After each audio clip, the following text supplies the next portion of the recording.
नमस्कार, आदाब। मैं सदर सैफी और आप देख रहे हैं हमारा खास बुलेटिन। आइए देखते हैं देश व प्रदेश से जुड़ी आज की कुछ खास खबरें। उत्तर प्रदेश की कैराना सीट से सपा सांसद इकरा हसन का एक बड़ा बयान सामने आया है।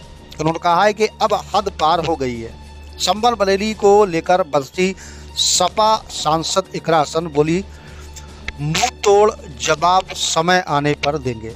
यूपी की कैराना सीट से समाजवादी पार्टी की सांसद इकरा हसन ने संभल में बरेली में हाल की घटनाओं पर तीखा प्रहार किया है। आई लव मोहम्मद कैंपेन को लेकर बरेली में हुई हिंसा, संभल में मस्जिद पर बुलडोजर एक्शन को गैर संवैधानिक बताते हुए उन्होंने कहा कि अब हद पार हो चुकी है। इकरा हसन ने सरकार को चेतावनी देते हुए कहा कि 2027 में वोट के हथियार में मुंह तोड़ जवाब दिया जाएगा। उन्होंने कहा कि ये लोग अपनी खोदी हुई खाई में खुद ही गिर जाएंगे। आई लव मोहम्मद कैंपेन को लेकर इकरा हसन ने कहा कि अगर कोई किसी पर अभद्र टिप्पणी कर रहा है तो समझ में आता है कि किसी भावना को ठेस पहुंच रही है, लेकिन हमारा संवैधानिक राइट है कि हम अपने मजहब को प्रमोट कर सकते हैं। उसी के तहत लोग आई लव मोहम्मद लिख रहे हैं। ये पीसफुल और अच्छा मैसेज है। कल कोई लव महादेव या लव श्री राम लिखेगा और हमें इसमें जैसे किसी व्यक्ति को या किसी को आपत्ति होती है तो हमारी ये बेवकूफ़ी होगी। एक प्रेस कॉन्फ्रेंस के दौरान इकरा हसन ने जोर देकर कहा कि आई लव मोहम्मद से आम लोगों को कोई दिक्कत नहीं है, बल्कि ये सरकार का बनाया हुआ प्रोपेगेंडा है।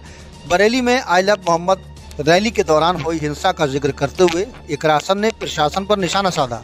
कहा कि सरकार और उसके इशारे पर चलने वाले प्रशासन समझ नहीं रहा है कि संविधान क्या है और नागरिकों को संवैधानिक अधिकार क्या है। बरेली में इसका सरेआम उल्लंघन होता देखा गया है। संभल में मस्जिद पर चले बुलडोजर को हसन ने कहा कि सुप्रीम कोर्ट के आदेशों का खुला उल्लंघन बताया। उन्होंने कहा कि बुलडोजर पर सुप्रीम कोर्ट ने रोक लगाई थी, आज उसका ही उल्लंघन किया जा रहा है। जब तक हिंदू मुस्लिम नहीं होगा, जब तक भाजपा सरकार और मुख्यमंत्री की वाहवाही नहीं होगी। संभल में हाल ही में इस कार्रवाई ने अल्पसंख्यक समुदाय में आक्रोश पैदा किया है। इकरा हसन ने इससे प्रताड़ना का नाम भी दिया है। इकरा ने सरकार की मंशा पर सवाल उठाते हुए कहा कि सरकार जानबूझकर इस मुद्दे को उठा रही है क्योंकि उसके पास दिखाने के लिए कुछ नहीं है। दूसरे 10 साल में ऐसा कोई काम नहीं किया है जिसे दिखाकर वाहवाही लूट सके, फिर घूमकर उनके पास हिंदू मुस्लिम का एजेंडा आ जाता है। सत्ता का जिस तरह से दुरुपयोग कर रहे हैं, इसका जवाब 2027 में हम देंगे।